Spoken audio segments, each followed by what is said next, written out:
ಭಾರತ ಇವತ್ತು ಇರುವ ಸ್ಥಿತಿಯಲ್ಲಿ ಅದರ ಸಾಮಾಜಿಕ, ಆರ್ಥಿಕ, ಧಾರ್ಮಿಕ, ಶೈಕ್ಷಣಿಕ ಈ ರೀತಿ ಯಾವುದೇ ಮುಖದಲ್ಲಿ ನೋಡಿದ್ರು ಸಾಮಾನ್ಯ ಭಾಷೆಯಲ್ಲಿ ಹೇಳುವುದಾದ್ರೆ ಒಂದು ಟೇಕ್ ಆಫ್ ಸ್ಟೇಜ್ ಅಲ್ಲಿ ಅನೇಕ ರೀತಿಯಿಂದ. ಮತ್ತು ಜಗತ್ತಿನ ಬಹಳಷ್ಟು ಮಂದಿ ತಜ್ಞರು ಕೂಡ ಕೇವಲ ಭಾರತದ ನಾವು ಹೇಳ್ಕೊಳ್ಳೋದಲ್ಲ, ಜಗತ್ತಿನ ತುಂಬಾ ಜನ ತಜ್ಞರು ಯಾರು ಭಾರತವನ್ನ ಗಮನಿಸ್ತಾ ಇದ್ದಾರೆ ಅವರೆಲ್ಲರಿಗೂ ಕೂಡ ಈ ರೀತಿ ಅನ್ನಿಸ್ತಾ ಇದೆ. ಒಂದು 140 ಕೋಟಿ ಜನರ ಒಂದು ಸಮೂಹ, ಅಂದ್ರೆ ಜಗತ್ತಿನ ಪ್ರತಿ 6 ಜನರಲ್ಲಿ ಒಬ್ಬರು ಇರತಕ್ಕಂಥ ಮತ್ತು ಅನೇಕ ಶತಮಾನಗಳ ಅಥವಾ ಸಹಸ್ರಮಾನಗಳ ಅನುಭವ ಇರತಕ್ಕಂಥ ಒಂದು ಸಮಾಜ. ಅದು ಜಗತ್ತಿನಲ್ಲಿ ಇವತ್ತು ಇರತಕ್ಕಂಥ ಒಂದು ಉಚ್ಛ್ರಾಯದ ಕಡೆಗೆ ಹೋಗುವಂತ ಪರಿಸ್ಥಿತಿಯಲ್ಲಿ ಅದರಲ್ಲಿ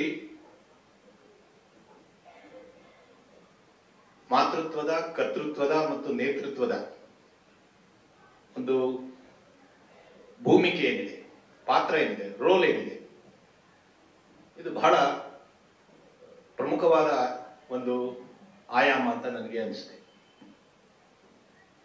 ಮಾತೃತ್ವ ಅಂದ ಕೂಡಲೇ ಕೇವಲ ಮಹಿಳೆಯರಿಗೆ ಸಂಬಂಧಪಟ್ಟಿದ್ದು ಅಂತಲ್ಲ, ಒಂದು ಸಮಾಜಕ್ಕೆ ಯಾವುದನ್ನ ಇಂಗ್ಲಿಷ್ ಭಾಷೆಯಲ್ಲಿ ಹೇಳೋದಾದ್ರೆ ಒಂದು ಫೆಮಿನೈನ್ ಸ್ತ್ರೀತ್ವದ ಒಂದು ಭಾಗನೂ ಇರುತ್ತೆ. ಕರ್ತೃತ್ವ ಮತ್ತು ನೇತೃತ್ವ ನಮಗೆಲ್ಲರಿಗೂ ಅರ್ಥ ಆಗುವಂಥದ್ದೇ. ಯಾವುದು ಅಹಲ್ಯಾಬಾಯಿ ಹೋಳ್ಕರ್ ಅವರ ಜೀವನದಿಂದ ನಮಗೆ ಸಂದೇಶವಾಗಿ ಸಿಗುತ್ತೆ. ಇನ್ನು ಅನೇಕ ಮುಖಗಳಿದೆ, ನಾನು ಅದರಲ್ಲಿ ಈ 3 ಮುಖಗಳನ್ನ ತಮ್ಮ ಮುಂದೆ ಇಡುವಂತ ಪ್ರಯತ್ನ ಮಾಡ್ತಾ ಇದ್ದೇನೆ. ಈ ಹಿನ್ನೆಲೆಯಲ್ಲಿ ನೋಡಿದ್ರೆ ಅವರ ಜೀವನ ಮತ್ತು ಅವರ ಜೀವನದ ಸಂದೇಶವನ್ನ ಸ್ಮರಣೆ ಮಾಡಿಕೊಂಡು ಈಗ ತಾನೇ ಇಲ್ಲಿ ಸ್ವಾಗತ ಭಾಷಣ ಮಾಡ್ಬೇಕಾದ್ರೆ ವಸಂತಕ್ಕ ಅವರು ಹೇಳಿದಂತೆ ಅದರಲ್ಲಿ ನಾವು ಅಳವಡಿಸ್ಕೊಳ್ಬೇಕಾಗಿದ್ದು ಏನಿದೆ ಅಂತ ಯೋಚನೆ ಮಾಡೋದು, ಇದೊಂದು ಬಹಳ ಅನಿವಾರ್ಯವಾದ ಮಹತ್ವದ ಒಂದು ಸಂದರ್ಭ ಅಂತ ನನಗನ್ಸುತ್ತೆ. ಮೊದಲನೇದಾಗಿ ಅಹಲ್ಯಾಬಾಯಿ ಹೋಳ್ಕರ್ ಅವರು ಅವರ ಜನ್ಮ ಮತ್ತು ಅವರು ರಾಜ್ಯಭಾರ ಮಾಡಿದಂತ ಕಾಲಖಂಡ ಯಾವುದಿದೆ, ಆ ಸಮಯದಲ್ಲಿ ಭಾರತದ ಪರಿಸ್ಥಿತಿ ಮತ್ತು ಜಗತ್ತಿನ ಪರಿಸ್ಥಿತಿ, ಇದರ ಹಿನ್ನೆಲೆಯಲ್ಲಿ ಅದನ್ನು ವಿಶ್ಲೇಷಣೆ ಮಾಡಿದಾಗ ನಮಗೆ ಅದರ ಮಹತ್ವ ಇನ್ನಷ್ಟು ಗಾಢವಾಗಿ ಗೊತ್ತಾಗುತ್ತೆ. ಯಾಕೆಂದ್ರೆ ಭಾರತ ಒಂದು ಸಂಕ್ರಮಣದ ಪರಿಸ್ಥಿತಿಯಲ್ಲಿತ್ತು. ಒಂದು ಕಡೆಯಿಂದ ಮೊಘಲರ ಆಳ್ವಿಕೆಯ ಶಕ್ತಿ ಕಡಿಮೆ ಆಗ್ತಾ ಇತ್ತು. ಮಹಾರಾಷ್ಟ್ರ ಕೇಂದ್ರಿತವಾಗಿ ಪ್ರಾರಂಭ ಆದಂತ ಛತ್ರಪತಿ ಶಿವಾಜಿ ಮಹಾರಾಜರ ನೇತೃತ್ವದಲ್ಲಿ ರೂಪುಗೊಂಡಂತ ಮರಾಠ ಅಥವಾ ಹಿಂದವಿ ಸಾಮ್ರಾಜ್ಯದ ವಿಸ್ತಾರ ಆಗ್ತಾ ಇತ್ತು. ಮತ್ತು ಅದೇ ಸಮಯದಲ್ಲಿ ನಮ್ಮ ದೇಶಕ್ಕೆ ಈಸ್ಟ್ ಇಂಡಿಯಾ ಕಂಪನಿ ಮೂಲಕ ಬ್ರಿಟಿಷರ ಪ್ರವೇಶ ಆಗಿ ಅವರು ಕೂಡ ವಿಸ್ತಾರದ ಹಂತದಲ್ಲಿದ್ದರು. ಅಂದ್ರೆ ಒಂದು ರೀತಿಯಲ್ಲಿ ಒಂದು ಸಂಕ್ರಮಣದ ಸ್ಥಿತಿ. 1703ನೇ ಇಸ್ವಿಯಲ್ಲಿ ಔರಂಗಜೇಬರ ಮೃತ್ಯುವಾದ ನಂತರ ಮರಾಠ ಸಾಮ್ರಾಜ್ಯದ ಮಹಾರಾಷ್ಟ್ರದಲ್ಲಿದ್ದಂಥ ಮರಾಠ ಸೇನೆ ದೆಹಲಿವರೆಗೂ ಮುಗಿತು. ಮತ್ತು ಮುಂದಿನ ಕೆಲವೇ ವರ್ಷಗಳಲ್ಲಿ ಬಂಗಾಳ, ಕರ್ನಾಟಕವು ಒಳಗೊಂಡಂತೆ ಇಡೀ ದೇಶದಲ್ಲಿ ಆ 700ರ ದಶಕದ ಶತಮಾನದ ಪ್ರಾರಂಭದಲ್ಲಿ ತನ್ನ ಕೇವಲ ವಿಸ್ತಾರ ಮಾತ್ರ ಅಲ್ಲ, ತನ್ನ ಪ್ರಾಬಲ್ಯವನ್ನು ಸ್ಥಾಪನೆ ಮಾಡೋದಕ್ಕೆ ಪ್ರಾರಂಭ ಮಾಡಿ ಅದರ ಒಂದು ಭಾಗವಾಗಿಯೇ ಇಂದೋರ್ ಇದ್ದಿದ್ದು, ಅಥವಾ ಅಹಲ್ಯಾಬಾಯಿ ಹೋಳ್ಕರ್ ಅವರು ಯಾವ ಕೇಂದ್ರವನ್ನ ಇಟ್ಕೊಂಡು ರಾಜ್ಯಭಾರ ಮಾಡ್ತಾ ಇದ್ದು ಅದು ಕೂಡ ಆ ಮರಾಠ ಒಂದು ವಿಸ್ತಾರದ ಒಂದು ಭಾಗವಾಗಿತ್ತು. ಅದರ ಜೊತೆಗೆ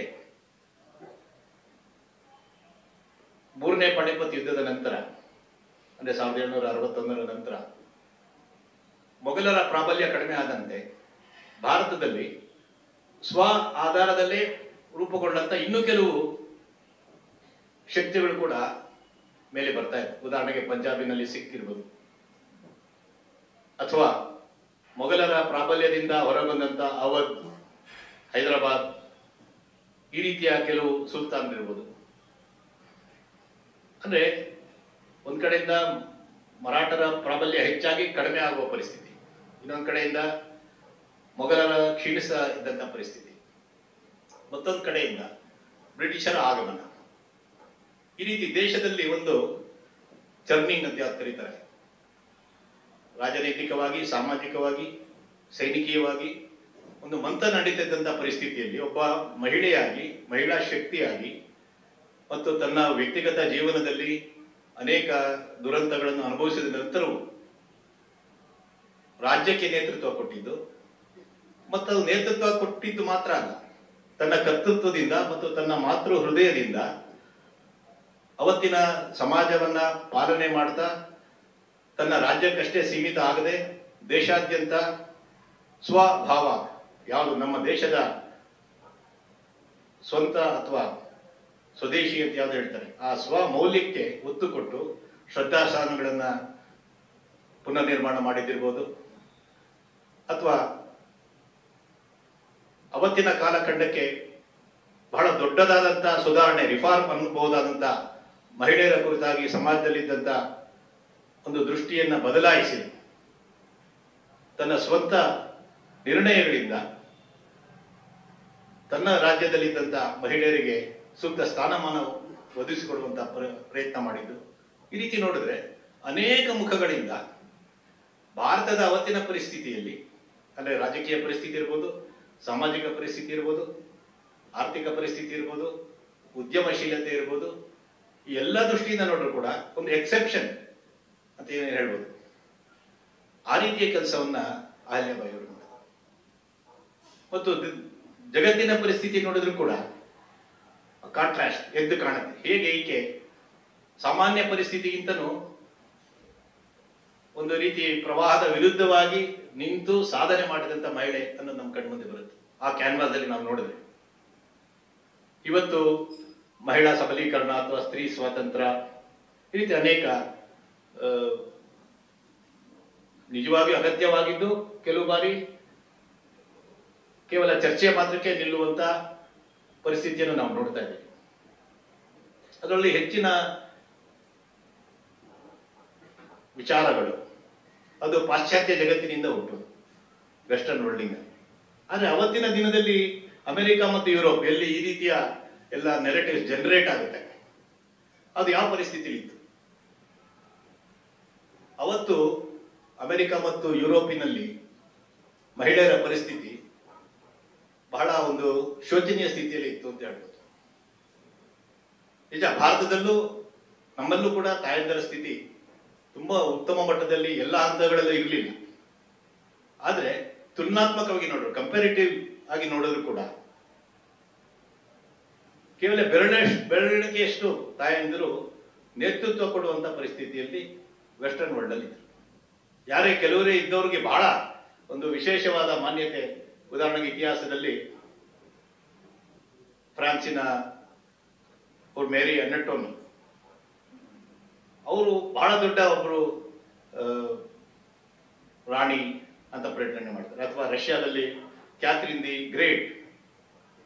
ಆದ್ರೆ ನೀವು ಅವರ ಜೀವನವನ್ನ ನೋಡಿದ್ರೆ ರಾಣಿ ಅಹಲ್ಯಾಬಾಯಿಯ ಜೀವನದ ಅಥವಾ ಅವರು ಮಾಡಿದಂತ ಸುಧಾರಣೆಗಳು, ಅವರು ಕೊಟ್ಟಂತ ನೇತೃತ್ವ, ಅವರು ರಾಜಕರ್ತರಾಗಿ ನಿರ್ವಹಣೆ ಮಾಡಿದಂತ ರೀತಿ, ಇದಕ್ಕೆ ಹೋಲಿಕೆ ಮಾಡಿದ್ರೆ ಹತ್ತಿರನೂ ಬರೋದಿಲ್ಲ. ಆದ್ರೆ ಅವರೇ ಗ್ರೇಟ್ ಆಗಿದ್ರು, ಯಾಕಂದ್ರೆ ಆ ಪರಿಸ್ಥಿತಿ ಇತ್ತು. ಅಥವಾ ಮಹಿಳಾ ಹಕ್ಕುಗಳ ಕುರಿತಾಗಿ ಕೂಡ ವೆಲ್ಸ್ಟೋನ್ ಕ್ರಾಫ್ಟ್ ಅಂತಕ್ಕಂಥ ಒಬ್ರು ಮಹಿಳೆ 1792ನೇ ಇಸ್ವಿಯಲ್ಲಿ ಬರೆದಂತ a vindication to the rights of women, ಅದು ಬಹಳ ದೊಡ್ಡ ಚರ್ಚೆಯ ವಿಷಯ. ಅದರೊಳಗೆ ಸಾಮಾನ್ಯ ಸಂಗತಿಗಳಿರೋದು. ಇವತ್ತು ನಾವು ಭಾರತದಲ್ಲಿ ಅಥವಾ ಆ ದಿನಗಳಲ್ಲಿ ಭಾರತದಲ್ಲೂ ನಿಜ, ನಾನಾಗ್ಲೇ ಹೇಳಿದಂತೆ ಮತ್ತೆ ಹೇಳ್ತೀನಿ, ಭಾರತದಲ್ಲಿ ಎಲ್ಲ ಸ್ಥಿತಿ ಚೆನ್ನಾಗಿರ್ಲಿಲ್ಲ ಮಹಿಳೆಯರ ಸ್ಥಿತಿ. ಆದ್ರೆ ಸಾಮಾನ್ಯ ಮನೆಗಳಲ್ಲಿ, ಸಮಾಜದಲ್ಲಿ ಯಾವ ಸ್ಥಿತಿ ಇತ್ತು ಅದನ್ನ ಹೋಲಿಸಿದ್ರೆ, ಆ ಪುಸ್ತಕದ ಮತ್ತು ಆ ಚರ್ಚೆಯಾದಂತ ರೀತಿ ಆ ಸಂದರ್ಭದಲ್ಲಿ ನೋಡಿದ್ರೆ ನಾವು ಸಾಕಷ್ಟು ಮುಂದೆ ಇದ್ದೇವೆ. ಇದೆಲ್ಲದರ ನಡುವೆಯೂ ಕೂಡ ಅಂದ್ರೆ ಯಾವುದು ಇವತ್ತು ವೆಸ್ಟ್ ಅಂತ ಕರೆಯಲ್ಪಡುತ್ತೆ, ಅಮೆರಿಕ ಮತ್ತು ಯುರೋಪಿನ ದೇಶಗಳ ಒಂದು ವಿಚಾರ ಇವತ್ತು ನಮ್ಮ ಮೇಲೆ ಏನು ದಾಂಗೋಡಿ ಇಡ್ತಾ ಇದೆ. ಆ ದಿನಗಳಲ್ಲಿ ಅದಕ್ಕೂ ಹೋಲಿಕೆ ಮಾಡಿದ್ರು ಕೂಡ ಲೋಕಮಾತಾ ಅಹಲ್ಯಾಬಾಯಿಯವರು ಒಂದು ರಾಜಕರ್ತೆಯಾಗಿ ಒಂದು ರಾಜ್ಯ ಮಾಡುವಂತ ನೇತೃತ್ವ ಕೊಡುವಂತ ಒಬ್ಬ ಮಹಿಳೆಯ ಶಕ್ತಿಯಾಗಿ ನಮ್ಗೆ ಎದ್ದು ಕಾಣ್ತಾರೆ. ಆ ಹಿನ್ನೆಲೆಯಲ್ಲಿ ನೋಡಿ ಅವರ ಜೀವನದ ಬದುಕಿನ ಸಂದೇಶ ಇವತ್ತಿನ ನಮ್ಮ ವರ್ತಮಾನದ ಪರಿಸ್ಥಿತಿಯಲ್ಲಿ ನಮ್ಮ ಸಮಾಜಕ್ಕೆ ಏನು ಅನ್ನೋದನ್ನ ನಾವು ವಿಶ್ಲೇಷಣೆ ಮಾಡಬೇಕಾಗಿದೆ. ಬಹಳಷ್ಟು ಬಾರಿ ಅಹಲ್ಯಾಬಾಯಿ ಹೋಳ್ಕರ್ ಅವರ ತ್ರಿಶತಾಬ್ದಿ ಆಚರಣೆ ಇರ್ಬೋದು ಅಥವಾ ವಿಚಾರ ಇರ್ಬೋದು, ಅದು ಮಹಿಳೆಯರ ಕಾರ್ಯಕ್ರಮ ಅಂತ ಅನ್ಕೊಂಡು ಬಿಡುವಂತ ಒಂದು ಪರಿಸ್ಥಿತಿ ಇದೆ. ಆದ್ರೆ ನಿಜವಾಗಿಯೂ ಆ ರೀತಿ ಅಲ್ಲ. ಸಮಾಜಕ್ಕೆ, ದೇಶಕ್ಕೆ ನಾನಾಗ್ಲೇ ಹೇಳಿದಂತೆ ಅನೇಕ ಮುಖಗಳಿದೆ. ಅದರೊಳಗೆ ಈ 3 ವಿಷಯಗಳಲ್ಲಿ ಅವರ ಮಾತೃತ್ವದ ಗುಣ, ಅವರು ತೋರಿಸಿದಂತ ಕರ್ತೃತ್ವದ ಒಂದು ಶಕ್ತಿ, ಅವರು ನೀಡಿದಂತ ಒಂದು ನೇತೃತ್ವದ ಒಂದು ಮುಖ, ಇವತ್ತು ಎಲ್ಲ ರೀತಿಯಿಂದ ಇಡೀ ಸಮಾಜಕ್ಕೆ ಅಗತ್ಯ ಆಗಿರ್ತಕ್ಕಂಥ ಗುಣಗಳು ಅಂತ ನಾವು ನೋಡಬೇಕು. ಉದಾಹರಣೆಗೆ ಇವತ್ತು ನೇತೃತ್ವ ಕೊಡುವುದು ಅಂದ್ರೆ ಸಾಮಾನ್ಯವಾಗಿ ರಾಜಕೀಯ ನೇತೃತ್ವ ಅಂತಾನೆ ಎಲ್ಲರೂ ಮನಸ್ಸಿನ ಲೀಡರ್ಶಿಪ್ ಅಂದ್ರೆ ಪೊಲಿಟಿಕಲ್ ಲೀಡರ್ಶಿಪ್. ಯಾರು ಲೀಡರ್ ಅಂದ್ರೆ ಪೊಲಿಟಿಕಲ್ ಲೀಡರ್, ರಾಜಕೀಯ ನಾಯಕ. ಅಂದ್ರೆ ಸಮಾಜದಲ್ಲಿ ಆ ರೀತಿ ಇರೋದಿಲ್ಲ. ಸಾಮಾಜಿಕ ನೇತೃತ್ವ ಕೊಡೋರು, ಒಂದು ಗ್ರಾಮದಲ್ಲಿ ಧಾರ್ಮಿಕ ದೃಷ್ಟಿಯಿಂದ ನೇತೃತ್ವ ಕೊಡೋರು ಇರ್ತಾರೆ. ಆದ್ರೆ ನೇತೃತ್ವ ಅನ್ನುವ ಇವತ್ತಿನ ಒಂದು ಡೆಫಿನೇಷನ್, ವಿವರಣೆ ಏನು ಅಂದ್ರೆ ಎದ್ದು ಕಾಣೋದು ಮತ್ತು ವೇದಿಕೆಯಲ್ಲಿ ಕಾಣುವುದು, ಇದು ನೇತೃತ್ವ ಅಂತ ಅನ್ನಿಸ್ಕೊಂಡಿದೆ. ಆದ್ರೆ ನಿಜವಾಗಿಯೂ ನೇತೃತ್ವ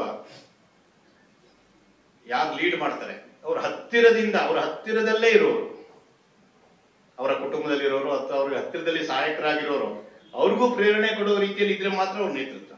ಹೊರಗಡೆಯಿಂದ ಯಾವ್ದು ಸಾಮಾನ್ಯವಾಗಿ ಗಾದೆ ಮಾತು ನಾವು ಬಳಸ್ತೀವಲ್ಲ, ದೂರದ ಬೆಟ್ಟ ನುಣ್ಣಗೆ ಅಂತ, ಅದು ನಿಜವಾದ ನೇತೃತ್ವ ಅಲ್ಲ. ಹತ್ತಿರದಲ್ಲಿರೋರು ಪ್ರೇರಣೆ ಕೊಡೋರು ಇರ್ತಾರ, ಅದು ನಿಜವಾದ ಲೀಡರ್ಶಿಪ್, ನೇತೃತ್ವ. ಅಹಲ್ಯಾಬಾಯಿಯವರ ಜೀವನದಲ್ಲಿ 100 ಘಟನೆಗಳಿದೆ. ಹತ್ತಿರದಿಂದ ನೋಡಿದ್ರೆ ಅವರು ಹೇಗೆ ಕೇವಲ ಹೊರಗಡೆ ರಾಜ್ಯಭಾರ ನೀಡುವಂತ ಮಹಿಳೆಯಾಗಿ ಮಾತ್ರ ಅಲ್ಲ, ಹತ್ತಿರದಲ್ಲಿದ್ದವರಿಗೂ ಪ್ರೇರಣೆ ಕೊಡ್ತಾ ಇದ್ರು ಮತ್ತು ತಮ್ಮ ಜೀವನದಲ್ಲಿ ನೈತಿಕತೆಗೆ ಎಷ್ಟು ದೊಡ್ಡವಾದಂತಹ ಒಂದು ಮಹತ್ವವನ್ನು ಅವರು ಕೊಟ್ಟಿದ್ರು.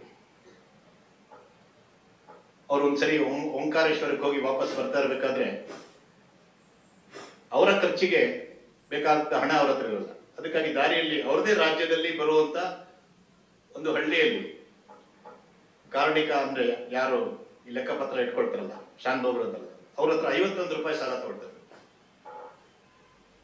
ರಾಜ್ಯದ ಅಂದ್ರೆ ರಾಣಿ ಸ್ವತಃ ತನ್ನ ಅವರ ನೌಕರ ಅಂತಾನೆ ಹೇಳ್ಬೋದು ಒಂದ್ ರೀತಿಯಲ್ಲಿ ನೋಡಿದ್ರೆ. ವಾಪಸ್ ಬಂದ್ಮೇಲೆ, ರಾಜಧಾನಿಗೆ ಬಂದ್ಮೇಲೆ 51 ರೂಪಾಯಿನ ವಾಪಸ್ ಕಳಿಸುತ್ತೆ. ಅಥವಾ ಅವರ ಅರಮನೆಯ ಅಡುಗೆ ಮನೆಯಲ್ಲಿ ಕೆಲಸ ಮಾಡ್ತಾ ಇದ್ದಂತ ಒಬ್ಬ ತಿವಾರಿ ಅಂತಕ್ಕಂಥ ಒಬ್ಬ ಅಡುಗೆ ಭಟ್ಟ ಅವ್ರು ತೀರೋಗ್ತಾರೆ. ಅವ್ರಿಗೆ ಯಾರು ಮನೆಯ ಮಕ್ಕಳು ಯಾರು ಇಲ್ಲ ಅಂತ ಅವ್ರ ಜೊತೆಗಿದ್ದವ್ರಿಗೆಲ್ಲ ಅನ್ಸುತ್ತೆ. ಆದ್ರೆ 1-2 ವರ್ಷ ಆದ್ಮೇಲೆ ಗಮನಕ್ಕೆ ಬರುತ್ತೆ, ಅವ್ರಿಗೊಬ್ಬ ಮಗ ಇದ್ದ, ಅವನಿಂತ ಕಡೆ ಇದ್ದಾನೆ ಅಂತ. ಇವರು 424 ರೂಪಾಯಿ 6 ಆಣೆ 3 ಪೈಸೆಯನ್ನ ಅಲ್ಲಿಗೆ ವಾಪಸ್ ಕಳಿಸ್ಕೊಡ್ತಾರೆ ತಮ್ಮ ರಾಜಕೋಶದಿಂದ. ಒಂದ್ ಕಡೆ ಅಂದ್ರೆ ನಾನು ಯಾಕೆ ಈ ಘಟನೆ ಹೇಳ್ತಾ ಇದ್ದೆ, ಬಹಳ ಸಣ್ಣದ ಏನದೇನು ಬಹಳ ದೊಡ್ಡದ ಅಂತ. ಇವತ್ತು ನಮ್ಮ ಸಮಾಜದಲ್ಲಿ ನೈತಿಕ ಮೌಲ್ಯಗಳ ಆಧಾರದಲ್ಲಿ ಯೋಚನೆ ಮಾಡುವ ನೇತೃತ್ವ ಅಂದ್ರೆ ಸ್ವಯಂ ಆಚರಣೆಯಿಂದ ತೋರಿಸೋದು. ಭಾಷಣ ವೇದಿಕೆಯಿಂದ ಮಾಡೋದು ಸುಲಭ, ಸ್ವಂತದ ಆಚರಣೆಯಿಂದ ಲೀಡರ್ ಆಗೋದು ಅದು ಕೇವಲ ರಾಜಕೀಯ ನೇತೃತ್ವ ಅಲ್ಲ, ಸಮಾಜದ ಎಲ್ಲ ಹಂತಗಳಲ್ಲೂ ಸ್ವಯಂ ಉದಾಹರಣೆ ಸ್ಥಾಪನೆ ಮಾಡುವಂತವರ ಅಗತ್ಯ ಇದೆ. ರಾಣಿ ಅಹಲ್ಯಾಬಾಯಿ ಅವರ ಜೀವನದಲ್ಲಿ ನಾವು ನೋಡಿದ್ರೆ ಈ ತರ 100 ಘಟನೆಗಳು ಸಿಗುತ್ತೆ. ಹಾಗಾಗಿ ಅವರನ್ನ ಜನ ತಾಯಿ ಅಂತ ಕರೆದು ಮತ್ತು ಅವ್ರ ಜೊತೆಗಿದ್ದವರು ಅವ್ರನ್ನ ಒಪ್ಕೊಂಡ್ರು, ಅವರ ನೇತೃತ್ವವನ್ನು. ಯಾಕೆಂದ್ರೆ ಇವತ್ತಿನ ಪರಿಸ್ಥಿತಿಯಲ್ಲೂ ಅವತ್ತಿನ ಪರಿಸ್ಥಿತಿಯಲ್ಲೂ ಮಹಿಳೆ ನಾಯಕಿ ಆಗುವುದು, ಮುಖಂಡ ಆಗುವುದು ಭಾರತದ ಸಮಾಜದಲ್ಲೂ ಜಗತ್ತಿನ ಬೇರೆ ಸಮಾಜದಲ್ಲೂ ಕೂಡ ಅದು ಸ್ವೀಕಾರ ಮಾಡೋದಕ್ಕೆ ಇಷ್ಟೆಲ್ಲ ಫೆಮಿನಿಸಮ್, ಲಿಬ್ ಮೂವ್ಮೆಂಟ್ ಎಲ್ಲವೂ ಆದ್ಮೇಲೂ ನಮಗೆ ಅದನ್ನು ಯಾರು ಅನುಭವಿಸ್ತಾರೆ ಅಥವಾ ಹತ್ತಿರದಿಂದ ನೋಡ್ತಾರೆ ನಮಗೆ ಕಾಣುತ್ತೆ. ಆದರೆ ತನ್ನ ಸ್ವಂತ ಉದಾಹರಣೆಯಿಂದ, ತನ್ನ ಸ್ವಂತ ಆದರ್ಶಗಳಿಂದ ಈ ರೀತಿ ನೇತೃತ್ವವನ್ನು ಕೊಟ್ಟಂಥವರು ಅಹಲ್ಯಾಬಾಯಿ. ಅಷ್ಟು ಮಾತ್ರ ಅಲ್ಲ, ಅವರ ಕಾಲಖಂಡದಲ್ಲಿ ಅವರ ಸೈನ್ಯದಲ್ಲೇ ಅವರು ಮಾಡಿದಂಥ ರಿಫಾರ್ಮ್ ಅದು ಬಹಳ ದೂರ ನೋಟದಿತ್ತು. ಒಬ್ಬ ಲೀಡರ್ಗೆ ಬೇಕಾದಂಥ ಮುನ್ನೋಟ, ಒಂದು ದೃಷ್ಟಿ ಏನಿತ್ತು, ಅವರು ಬೆಳೆದು ಬಂದಂಥ ಒಂದು ಗ್ರಾಮದಲ್ಲಿ ಹುಟ್ಟಿದ ಮಹಿಳೆ ಆಕೆ, ಹೆಣ್ಮಗಳಕ್ಕೆ, ಅವ್ರಿಗೆ ಇಷ್ಟು ದೊಡ್ಡ ದೃಷ್ಟಿ. ಅಮೆರಿಕಾದಿಂದ ಎಕ್ಸ್ಪರ್ಟ್ ಕರ್ಕೊಂಡು ಅವರ ಸೈನ್ಯವನ್ನು ಟ್ರೈನ್ ಮಾಡಿದ್ರು. ಬಾಯ್ಟ್ ಅಂತಕ್ಕಂಥ ಒಬ್ಬ ಟ್ರೈನರ್ನ ಅಮೆರಿಕದಿಂದ ಕರ್ಕೊಂಡು, ಅಥವಾ ಅವರ ಪೋಸ್ಟಲ್ ಡಿಪಾರ್ಟ್ಮೆಂಟನ್ನ ಅವತ್ತಿನ ದಿನಗಳಲ್ಲಿ ಅತ್ಯಂತ ಒಂದು ಹೆಚ್ಚು ಸಾಮರ್ಥ್ಯ ಇದ್ದಂತ ಪದಂ ನ್ಯಾನ್ಸಿ ಅಂತಕ್ಕಂಥ ಒಂದು ಕಂಪನಿಯನ್ನ ನೇಮಕ ಮಾಡಿ ಅದಕ್ಕೆ ಪೋಸ್ಟಲ್ ಅಂದ್ರೆ ಅವರ ರಾಜ್ಯದ ಜನರನ್ನ, ಅವರ ರಾಜ್ಯದ ವ್ಯಕ್ತಿಗಳನ್ನ ಅದಕ್ಕೆ ಸರಿಯಾಗಿ ತಯಾರು ಮಾಡೋದು. ಅತಿ ಕಡಿಮೆ ಅವಧಿಯಲ್ಲಿ ಅವರೆಲ್ಲಿ ಆಳ್ವಿಕೆ ಮಾಡ್ತಾ ಇದ್ರು, ಮಹೇಶ್ವರಿ ಅಂತಕ್ಕಂಥ ಕೇಂದ್ರ, ಅಲ್ಲಿಂದ ಪುಣೆಗೆ ಅತ್ಯಂತ ಕಡಿಮೆ ಸಮಯದಲ್ಲಿ ಹೇಗೆ ಅಂಚೆಯನ್ನು ತೆಗೆದುಕೊಂಡು ಹೋಗೋದು, ಮೊದಲು ತೆಗೆದುಕೊಂಡು ಬರೋದು, ಇದರ ಟ್ರೈನಿಂಗ್ ಕೊಟ್ಟು. ತಡ ಆದ್ರೆ ಫೈನ್ ಇರ್ತಾ ಇತ್ತು. ಸೈನ್ಯದಲ್ಲಿ ಅಟೆಂಡೆನ್ಸ್ ಆಗಿನ ಕಾಲದಲ್ಲಿ ಅದು ಬಹಳ ದೊಡ್ಡ ಒಂದು ಸಂಗತಿ ಆಗಿದೆ. ಅನುಶಾಸನ ಹೇಗಿರಬೇಕು, ಸ್ವಂತದ ಆದರ್ಶ ಹೇಗಿರಬೇಕು, ಅದು ಹೇಗೆ ಪ್ರೇರಣೆ ಕೊಡುವಾಗಿರಬೇಕು. ಯಾವುದು ಇವತ್ತಿನ ನಮ್ಮ ಸಮಾಜದಲ್ಲಿ ಬಹಳ ಅಗತ್ಯ ಇದೆ. ನೇತೃತ್ವದ ಗುಣ ಬೆಳೆಸ್ಕೊಳ್ಳೋದು ಅಂದರೆ, ಲೀಡರ್ ಆಗೋದು ಅಂದರೆ ಕೇವಲ ನಾನಾಗಲೇ ಹೇಳಿದಂತೆ ವೇದಿಕೆಯಿಂದ ಲೀಡರ್ ಆಗುವುದಲ್ಲ, ಹತ್ತಿರದಲ್ಲಿ ಇದ್ದವ್ರಿಗೂ ಅವರು ನೇತಾರರು ಅನಿಸುತ್ತಾ ತಮ್ಮ ಸ್ವಂತ ಆದರ್ಶದಿಂದ ಸಮಾಜದ ಎಲ್ಲ ಸ್ತರದಲ್ಲಿ ಇವತ್ತು ಅಗತ್ಯ ಇದೆ. ಹಾಗಾಗಿ ಅಹಲ್ಯಾಬಾಯಿಯವರ ಜೀವನ, ಆ ನೇತೃತ್ವದ ಗುಣ ಇವತ್ತು ನಮಗೆ ಬಹಳ ಅನಿವಾರ್ಯ ಮತ್ತು ಬಹಳ ಮಹತ್ವ ಅಂತ ಅನಿಸುತ್ತೆ. ಅವರ ಮಹೇಶ್ವರಿ ವಸ್ತ್ರೋದ್ಯಮ ಅಂತ ಕರಿಬೋದು. ಅದ್ರ ಬಗ್ಗೆ ಬಹುಶಃ ಬೆಳಗ್ಗೆಯಿಂದ ನಾವು ಅನೇಕ ಬಾರಿ ಕೇಳಿರ್ಲಬಹುದು. ಕೇವಲ ವಸ್ತ್ರ ತಯಾರು ಮಾಡೋದಲ್ಲ, ಅದನ್ನು ಬ್ರ್ಯಾಂಡ್ ಮಾಡೋದು ಹೇಗೆ, ಇವತ್ತಿಗೂ ಅದು ನಡೆಯೋ ರೀತಿಯಲ್ಲಿ ಮಾಡಿರುವ ಆ ಒಂದು ಕರ್ತೃತ್ವ ಏನಿದೆ, ಅದು ಇನ್ನೊಂದು ದೃಷ್ಟಿಯಿಂದ ಅಂದರೆ ತಾಯಂದಿರು ಸಮಾಜದಲ್ಲಿ ಎಕನಾಮಿಕಲಿ, ಫೈನಾನ್ಷಿಯಲಿ ತಮ್ಮ ಕರ್ತೃತ್ವದಿಂದ ಉತ್ಪನ್ನ ಮಾಡುವ ಶಕ್ತಿ ಈ ರೀತಿ ನಮ್ಮ ದೇಶದಲ್ಲಿ ಪರಿಗಣನೆ ಆಗುವುದು ಬಹಳ ಒಂದು ಚಾಲೆಂಜಿಂಗ್. ಯಾಕೆಂದರೆ ನಮ್ಮ ದೇಶದ ಒಂದು ಸಾಂಪ್ರದಾಯಿಕ ಅಥವಾ ಟ್ರೆಡಿಷನಲ್ ಅಂತ ಆ ಮನಸ್ಥಿತಿ ಇವತ್ತು ಜಗತ್ತಿಗೂ ಅಗತ್ಯ ಇದೆ. ತಾಯಂದಿರು ಸಮಾಜಕ್ಕೆ ಸಂಸ್ಕಾರ ಕೊಡುವ, ಮನೆಯಲ್ಲೂ ಮೌಲ್ಯಗಳನ್ನು ಬಿತ್ತುವ ಒಂದು ಶಕ್ತಿಯಾಗಿ,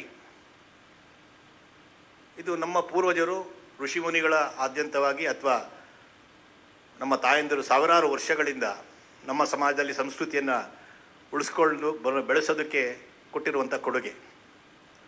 ಆದರೆ ಇವತ್ತಿನ ವರ್ತಮಾನದ ಸ್ಥಿತಿಯಲ್ಲಿ ಅದರ ಜೊತೆಗೆ ಬಹುಶಃ ಬೆಳಗಿನ ವಿಚಾರ ಸಂಕಿರಣದಲ್ಲಿ ಆ ವಿಷಯ ಚರ್ಚೆ ಆಗಿರ್ಬೋದು ಅಂತ ಅಂದ್ಕೊಳ್ತೀನಿ. ಭಾರತದ ಪರಿಸ್ಥಿತಿಯಲ್ಲಿ ಅಥವಾ ಜಗತ್ತಿನ ಪರಿಸ್ಥಿತಿಯಲ್ಲಿ ಸಮಾಜದ ಉತ್ಪನ್ನದ ಯಾವುದನ್ನು ಇವತ್ತು GDPಯಲ್ಲಿ ಅಳೀತಾರೆ, ಅದರದ್ದು ಒಂದು ಮಹತ್ವದ ಕೊಡುಗೆಯ ಭಾಗವಾಗಿಯೂ ಕೂಡ ಮಹಿಳಾ ಶಕ್ತಿಯನ್ನು ನೋಡುವಂಥ ಅಗತ್ಯ ಇದೆ. ಅದಕ್ಕೆ ಅಹಲ್ಯಾಬಾಯಿಯವರು ಪ್ರಾರಂಭ ಕೇವಲ ಈ ಸೀರೆಯ ಉತ್ಪನ್ನದ ಒಂದು ಉದ್ಯಮ ಮಾತ್ರ ತುಂಬ ಜನರು ಗೊತ್ತು, ಇನ್ನೂ ಅನೇಕ ರೀತಿಯ ಅವರು ಉದ್ಯಮಗಳನ್ನು ಸ್ಥಾಪನೆ ಮಾಡಿದರು. ಉದಾಹರಣೆಗೆ ಆ ದಿನಗಳಲ್ಲಿ ಪ್ರಿಂಟಿಂಗ್ ಪ್ರೆಸ್ ಇರಲಿಲ್ಲ. ಪುಸ್ತಕಗಳನ್ನು, ಗ್ರಂಥಗಳನ್ನು ಅದನ್ನು ಕಾಪಿ ಮಾಡೋದು, ನಕಲು ಮಾಡಿ ಅದರ ಸಂಖ್ಯೆಗಳನ್ನು ಹೆಚ್ಚು ಮಾಡಬೇಕಾಗಿತ್ತು. ಅವ್ರಿಗನ್ನಿಸ್ತು ಕೆಲವೆಲ್ಲ ನಮ್ಮ ಬಹಳ ಮೂಲದಿಂದ ಸಾವಿರಾರು ವರ್ಷಗಳಿಂದ ಬಂದಿರೋ ಅನೇಕ ಗ್ರಂಥಗಳು ಇದು ನಶಿಸಿ ಹೋಗ್ತಾ ಇದೆ ಅಂತ. ಅದು ಯಾರ ಹತ್ರ ಇತ್ತು ಅಂಥವ್ರನ್ನೆಲ್ಲ ಹುಡುಕಿ, ಸಾಮಾನ್ಯವಾಗಿ ಧಾರ್ಮಿಕ ವಿಷಯಗಳಿಗೆ ಸಂಬಂಧಪಟ್ಟಿದ್ದರೆ ಅದು ವೈದಿಕರು ಅಂತ ಯಾರು ಕರೀತಾರೆ ಅವ್ರ ಹತ್ರ ಇರುತ್ತೆ, ಅಥವಾ ಪುರಾಣಗಳನ್ನು ಅಧ್ಯಯನ ಮಾಡೋರ ಹತ್ರ ಇರುತ್ತೆ ಗ್ರಂಥ, ಅಥವಾ ಸುಬೇದಾರರ ಹತ್ರ ಇರುತ್ತೆ, ಅಥವಾ ಈ ರಾಜವಾಡೆಗಳು ಅಲ್ಲಿರುತ್ತೆ. ಅಲ್ಲೆಲ್ಲಿಂದನೂ ತೆಗೆದುಕೊಂಡು ಬಂದು ಅದನ್ನು ನಕಲು ಮಾಡುವಂಥ, ಅಂದರೆ ಪ್ರಿಂಟ್ ಮಾಡುವಂಥ ಒಂದು ಉದ್ಯಮವನ್ನು ಸ್ಥಾಪನೆ ಮಾಡಿದ್ರು. ಅದರೊಳಗೆ ಅನೇಕ ತಾಯಂದಿರಿಗೂ ಆ ಕೆಲಸ ಕೊಟ್ಟಿದ್ರು. ಅಂದರೆ ಆಗ ಅಕ್ಷರಸ್ಥರು ಮಾಡಿ ತಾಯಂದಿರು ಆ ಕೆಲಸವನ್ನು ಮಾಡುವಂತೆ ಟ್ರೈನ್ ಮಾಡಿದ್ರು. ಇನ್ನು ಅನೇಕ ಮುಖಗಳಲ್ಲಿ ಅವತ್ತು ಇದ್ದಂಥ ತಾಯಂದಿರು ತಮ್ಮ ಮನೆಯ, ಕುಟುಂಬದ, ಸಂಸ್ಕೃತಿಯ ಸಂರಕ್ಷಣೆಯ ಜೊತೆಗೆ ಸಮಾಜದ ಆರ್ಥಿಕ ಆ ವಿಷಯಕ್ಕೂ ಅವರು ಹೇಗೆ ಕೊಡುಗೆ ಕೊಡ್ಬೋದು, ಇದನ್ನು ಅಹಲ್ಯಾಬಾಯಿಯವರು ತಮ್ಮ ಒಂದು ದೂರದೃಷ್ಟಿಯಿಂದ ಮಾಡಿ ತೋರಿಸಿದ್ರು. ಇವತ್ತು ಆ ಬಗ್ಗೆ ನೋಡಿದ್ರೆ ಭಾರತದಲ್ಲಿ ಈ ಕಳೆದ 15 ವರ್ಷಗಳಲ್ಲಿ ಒಂದಿಷ್ಟು ಪ್ರಮಾಣದಲ್ಲಿ ತಾಯಂದಿರ ಆರ್ಥಿಕ ಕೊಡುಗೆ ಸಮಾಜಕ್ಕೆ ಹೆಚ್ಚಾಗ್ತಾ ಇದೆ. ಇತ್ತೀಚೆಗೆ ತಾನೇ ಎಕನಾಮಿಸ್ಟಲ್ಲಿ ಒಂದು ವಿಶ್ಲೇಷಣೆ ಬಂದಿತ್ತು. ಕಳೆದ 10 ವರ್ಷಗಳಲ್ಲಿ ಒಂದಿಷ್ಟು ಮಟ್ಟಿಗೆ ತಾಯಂದಿರ ಕೊಡುಗೆ ಭಾರತದ ಆರ್ಥಿಕತೆಗೆ ಹೆಚ್ಚಾಗಿದ್ದರೂ ಕೂಡ ಜಗತ್ತಿನ ಬೇರೆ ದೇಶಗಳಲ್ಲಿ ಹೋಲಿಸಿದ್ರೆ ಅದು ನಾವೀಗಲೂ ಹಿಂದೆ ಇದ್ದೀವಿ. ಆದರೆ ನಮ್ಮದೊಂದು ಬ್ಯಾಲೆನ್ಸ್ ಇದೆ, ಭಾರತದ ಸಮಾಜದ ಒಂದು ಬ್ಯಾಲೆನ್ಸ್, ಸಂತುಲನ ಇದೆ. ನಾನು ಆಗಲೇ ಹೇಳಿದ್ರೆ ನಮ್ಮ ಸಂಸ್ಕೃತಿ ಸಾವಿರಾರು ವರ್ಷಗಳ ಆಕ್ರಮಣದ ನಂತರ ಒಂದು ಮೌಲ್ಯಗಳು ಉಳಿದಿರೋದಕ್ಕೆ ಕಾರಣ ನಮ್ಮ ಮನೆಯಲ್ಲಿ ತಾಯಂದಿರು ಕುಟುಂಬಗಳಲ್ಲಿ ಉಳಿಸಿದಂಥ ಮೌಲ್ಯಗಳೇ. ಅದನ್ನು ಉಳಿಸ್ಕೊಳ್ತಾ ನೀವು ಆರ್ಥಿಕತೆಗೆ ಕೊಡುಗೆ ಕೊಡುವುದು, ಈ ಸಂತುಲನ ಏನಿದೆ, ಬಹುಶಃ ಅಹಲ್ಯಾಬಾಯಿಯವರ ಜೀವನದ ಅಧ್ಯಯನ ಮಾಡಿದರೆ ಅದಕ್ಕೊಂದು ಹೊಳವು ನಮಗೆ ಸಿಗ್ಬೋದು ಅನಿಸುತ್ತೆ. ಇಲ್ಲದೇ ಇದ್ದರೆ ಬಹುಶಃ ಇಲ್ಲಿ ಕುಳಿತಿರೋ ಅನೇಕರು ಓದಿರ್ಬೋದು. ನಮ್ಮ ಇನ್ಫೋಸಿಸ್ ನಾರಾಯಣಮೂರ್ತಿ ಅವರು ಇತ್ತೀಚೆಗೆ ವರ್ಕ್ ಲೈಫ್ ಬ್ಯಾಲೆನ್ಸ್ ಬಗ್ಗೆ ಮಾತಾಡಿದ್ರು. ಅದು ಭಾಳ ಟೀಕೆಗೂ ಒಳಗಾಯಿತು. ದಿನದಲ್ಲಿ 12 ಗಂಟೆ ಕೆಲಸ ಮಾಡಬೇಕು ಅಂತ. ಆ ಚರ್ಚೆಯನ್ನು ನೋಡಿದಾಗ, ನಾನು ಸೋಷಿಯಲ್ ಮೀಡಿಯಾದಲ್ಲಿ ನೋಡ್ತಾ ಇದ್ದೆ, ಟ್ವಿಟರಲ್ಲಿ ಚರ್ಚೆಯಲ್ಲಿ ಅನೇಕರು, ಅಂದರೆ ಅದು ಟೇಕನ್ ಫಾರ್ ಗ್ರಾಂಟೆಡ್, ಅಂದರೆ ಇದು ಪುರುಷರಿಗೆ ಹೇಳಿದ್ದವರು ಅಂತ. ಒಬ್ಬರು ಮಾತ್ರ ಅದರ ಜೊತೆಗೆ ಒಂದು ಕಾಮೆಂಟ್ ಸೇರಿಸಿದ್ರು. ಬಹುಶಃ ನಾರಾಯಣಮೂರ್ತಿಯವರು ಸುಧಾಮೂರ್ತಿಯವ್ರನ್ನ ನೋಡ್ತಾ ಇದ್ರು ಅನಿಸುತ್ತೆ. ಅವರು ಮನೆ 4 ಗಂಟೆ ಕೆಲಸ ಮಾಡಾಮೇಲೆ 8 ಗಂಟೆ ಆಫೀಸಲ್ಲಿ ಬಂದು ಕೆಲಸ ಮಾಡ್ತಾಯಿದ್ರು, 12 ಗಂಟೆ ಆಗ್ತಾ ಇತ್ತು ಅಂತ. ಅಂದರೆ ತಾಯಂದಿರ ಜವಾಬ್ದಾರಿ ನಮ್ಮ ದೇಶದಲ್ಲಿ ಅಥವಾ ಬೇರೆ ದೇಶಗಳಲ್ಲೂ ಯಾರು ಎಲ್ಲಿ ಕುಟುಂಬದ ಮೌಲ್ಯಗಳು ಗಟ್ಟಿ ಇದೆ ಅಲ್ಲಿ ಮನೆಯಲ್ಲಿ ಈ ಸಂಸ್ಕೃತಿ ಸಂಸ್ಕಾರ ಮೌಲ್ಯಗಳನ್ನು ಉಳಿಸ್ಕೊಳ್ತಾ ಸಮಾಜಕ್ಕೂ ಕೊಡುಗೆ ಕೊಡೋದು, ಆರ್ಥಿಕ ಮುಖಕ್ಕೂ ಕೊಡುಗೆ ಕೊಡೋದು, ಇದೊಂದು ಇವತ್ತಿನ ಪರಿಸ್ಥಿತಿಯಲ್ಲೂ ಕೂಡ ನಮ್ಮ ಸಮಾಜದಲ್ಲಿ ಅದೊಂದು ಚಾಲೆಂಜ್. ಆ ಹಿನ್ನೆಲೆಯಲ್ಲಿ ನಾವು ಅಹಲ್ಯಾಬಾಯಿಯವರು ಆ ದಿನಗಳಲ್ಲಿ 300 ವರ್ಷಗಳ ಮುಂಚೆ ಮಾಡಿದಂಥ ಪ್ರಯತ್ನ ಏನಿದೆ ಅದು ನಮಗೆ ಒಂದು ಮಾರ್ಗದರ್ಶನ ಆಗ್ಬೋದು ಅಂತ ನನಗನ್ಸುತ್ತೆ. ಇನ್ನೊಂದು ಅಂಶವನ್ನು ಹೇಳಿ ನನ್ನ ಮಾತನ್ನು ಮುಗಿಸ್ತೀನಿ, ಸಮಯ ಆಗಿದೆ. ಮುಖ್ಯವಾಗಿ ಅಹಲ್ಯಾಬಾಯಿ ಹೋಳ್ಕರ್ ಅವರ ಜೀವನದಲ್ಲಿ ನಾವು ಕಾಣುವುದು ಇವತ್ತಿನ ಸಮಾಜಕ್ಕೂ ಬಹಳ ಅಗತ್ಯ ಇರುವಂಥದ್ದು ಅಂತ ನಾನು ಭಾವಿಸೋದು, ಮುಂದೆ ನೋಡಿ ಅದಕ್ಕೆ ಬೇಕಾದಂಥ ತಯಾರಿ ಮಾಡುವಂಥ ಒಂದು ಗುಣ. ಅದರೊಳಗೆ ಅವರ ಮಾವನವರ ಕೊಡುಗೆ ಇತ್ತು ಅನಿಸುತ್ತೆ. ಅವರ ಗಂಡ ತೀರಿಕೊಂಡ ನಂತರ ಮತ್ತು ಅದಕ್ಕಿಂತ ಮುಂಚೆನೂ ಅನೇಕ ಕೆಲಸಗಳನ್ನು ಮಲ್ಲಾರಾವ್ ಹೋಳ್ಕರ್ ಅಂದರೆ ಇವರ ಮಾವ ಅಹಲ್ಯಾಬಾಯಿ ಅವರಿಗೆ ಕೊಡ್ತಾಯಿದ್ರು. ಉದಾಹರಣೆಗೆ ಪಾಣಿಪತ್ ಯುದ್ಧದಲ್ಲಿ ಶಸ್ತ್ರಾಸ್ತ್ರಗಳನ್ನು ಮದ್ದುಗುಂಡಗಳನ್ನು ನಿರ್ವಹಣೆ ಮಾಡೋ ಕೆಲಸ ಈಕೆಗಿತ್ತು. ಅಥವಾ ರಾಜ್ಯಕ್ಕೆ ಸಂಬಂಧಪಟ್ಟಂಥ ಅನೇಕ ಪತ್ರಗಳನ್ನು ಬರೆಯೋದು ಅಥವಾ ಪತ್ರಗಳ ವಿಶ್ಲೇಷಣೆ ಮಾಡಿ ಉತ್ತರ ಬರೆಯೋದು ಬಹಳ ಮಹತ್ವದ ಕೆಲಸಗಳನ್ನು ಅವರು ಇವ್ರಿಗೆ ಕೊಟ್ಟರು. ಅದರಿಂದಾಗಿ ಮುಂದಾಲೋಚನೆ ಮಾಡಿ ಮಾಡಬೇಕಾದಂಥ ಅನೇಕ ಗುಣಗಳು ಅಹಲ್ಯಾಬಾಯಿ ಹೋಳ್ಕರ್ ಅವರಿಗೆ ಭಾಳ ಚಿಕ್ಕ ವಯಸ್ಸಿನ, ಅಂದರೆ ಅವರು ಯಾವಾಗಿಂದ ಈ ಸಾರ್ವಜನಿಕ ಜೀವನ ಪ್ರಾರಂಭ ಮಾಡಿದ್ರು ಆಗಲಿಂದನೇ ಅವರಿಗೆ ಒದಗಿ ಬಂತು. ಒಂದು ಸಮಾಜವಾಗಿ ಇವತ್ತು ನಾವು ನೋಡಿದ್ರೆ ಇವತ್ತು ನಡೀತಾ ಇರ್ತಕ್ಕಂಥ ಟೆಕ್ನಾಲಜಿಯಲ್ಲಿ ಆಗ್ತಾ ಇರ್ತಕ್ಕಂಥ ಅನೇಕ ವೇಗವಾಗಿ ಆಗ್ತಾ ಇರುವಂಥ ಬದಲಾವಣೆ ಅಥವಾ ಸಾಮಾಜಿಕ ಮೌಲ್ಯಗಳಲ್ಲಿ ಜಗತ್ತಿನಲ್ಲಿ ಆದ್ಯಂತ ಆಗ್ತಾ ಇರುವಂಥ ಬದಲಾವಣೆಗಳ ಪ್ರಭಾವ ನಮ್ಮ ದೇಶದ ಮೇಲೂ ಏನಾಗ್ತಾ ಇದೆ ಅದು, ಅಥವಾ ನಮ್ಮ ಸಮಾಜದಲ್ಲೇ ನಡೀತಾ ಇರ್ತಕ್ಕಂಥ ಯಾವುದನ್ನು ಇವತ್ತು ಜನರೇಷನ್ ಜಿ ಅಂತ ಕರಿತೀವಿ, ಜೆನ್ ಜಿ ಅಂತ ಕರಿತೀವಿ, ಅವರ ಮನಸ್ಸಿನಲ್ಲಿ ಆ ಯುವಕ ಯುವತಿಯರ ಮನಸ್ಸಿನಲ್ಲಿ ನಡೀತಾ ಇರ್ತಕ್ಕಂಥ ತಳಮಳಗಳು ಇದೆಲ್ಲವನ್ನು ನೋಡಿದ್ರೆ ಒಂದು ಸಮಾಜವಾಗಿ ಮುಂದಾಲೋಚನೆ ಮಾಡುವ ಪೂರ್ವಸಿದ್ಧತೆ ಮಾಡುವಂಥ ಗುಣ ಏನಿದೆ ಅಂದರೆ ಟೆಕ್ನಾಲಜಿ ಮುಂದುವರಿಯುತ್ತೆ, ಸೈನ್ಸ್ ಮುಂದುವರಿಯುತ್ತೆ, ಅಥವಾ ಜಗತ್ತಿನ ಬೇರೆ ದೇಶಗಳಲ್ಲಿ ಆಗುವ ಪ್ರಭಾವವನ್ನು ನಮ್ಮ ಸಮಾಜದ ಮೇಲೆ ಆಗದೆ ತಡೆಯಲಿಕ್ಕೆ ಸಾಧ್ಯ ಅಂತೂ ಇಲ್ಲ. ಇವತ್ತು ಅಮೆರಿಕದಲ್ಲಿ ಏನೋ ಪ್ರಾರಂಭ ಆಗಿದ್ದೋ, ಫ್ರಾನ್ಸಿನಲ್ಲಿ ಏನೋ ಪ್ರಾರಂಭ ಆಗಿದ್ದೋ, ನಾಳೆ ಬೆಂಗಳೂರಿನ ನಮ್ಮ ಮನೆ ಬಾಗಿಲು ಬಂದೇ ಬರುತ್ತೆ. ಅದನ್ನು ತಡೆದು ಇಟ್ಕೊಳ್ಬೇಕು ಅಂತಂದರೆ ಬ್ಯಾನ್ ಮಾಡೋದ್ರಿಂದ ಸಾಧ್ಯ ಇಲ್ಲ.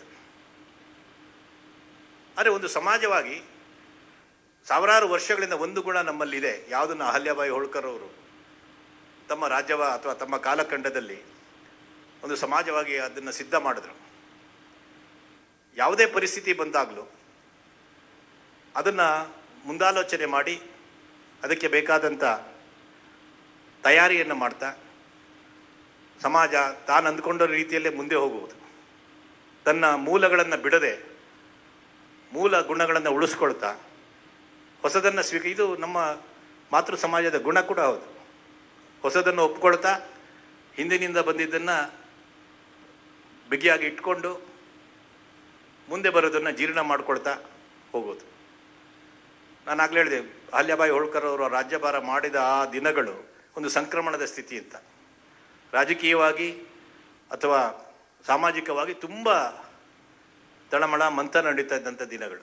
ಆದರೆ ಅವರ ಮೂಲ ಶ್ರದ್ಧಾ ಸ್ಥಾನಗಳೇನಿತ್ತು ಅದರಲ್ಲಿರ್ತಕ್ಕಂಥ ಮಹತ್ವವನ್ನು ಅರಿತುಕೊಂಡು ಕೇವಲ ತಮ್ಮ ರಾಜ್ಯಕ್ಕೆ ಸೀಮಿತವಾದ್ದಲ್ಲ, ಕರ್ನಾಟಕದ ಅಥವಾ ಗೋಕರ್ಣದಲ್ಲಿ ಅಲ್ಲಿದ್ದಂಥ ಶ್ರದ್ಧಾಸ್ಥಾನವನ್ನು ಪುನರುಜ್ಜೀವನ ಮಾಡಿದ್ರು, ಅಥವಾ ವಾರಣಾಸಿಯಲ್ಲೂ ಮಾಡಿದ್ರು.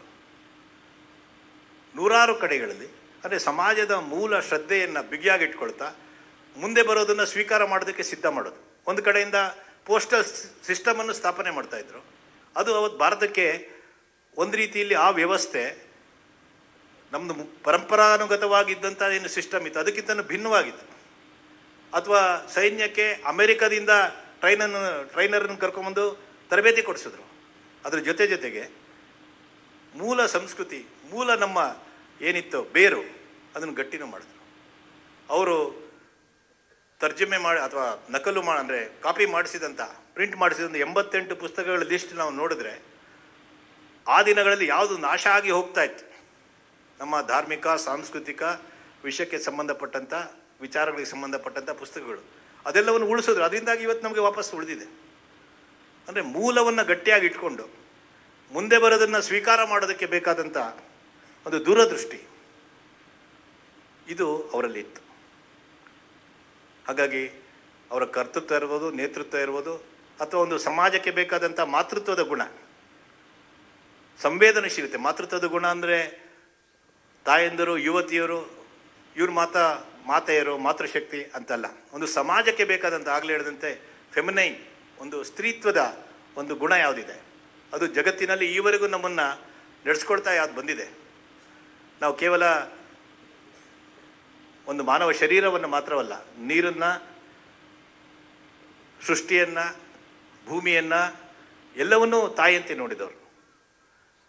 ಆ ತಾಯಿಗಿರುವ ಸಂವೇದನಶೀಲತೆ ಇವತ್ತು ನಮ್ಮ ಸಮಾಜದಲ್ಲಿ ನಡೀತಾ ಇರ್ತಕ್ಕಂಥ ಒಂದು ಸಾಮಾಜಿಕ ತಳಮಳವನ್ನು ಸರಿಯಾದ ರೀತಿಯಲ್ಲಿ ಗ್ರಹಿಸಿಕೊಂಡು ಮುಂದೆ ನಡೆದುಕೊಂಡು ಹೋಗೋದಕ್ಕೆ ಬೇಕಾದಂಥ ವಾತ್ಸಲ್ಯವನ್ನು ಕೊಡುವಂಥ ಒಂದು ಗುಣ ಅದು.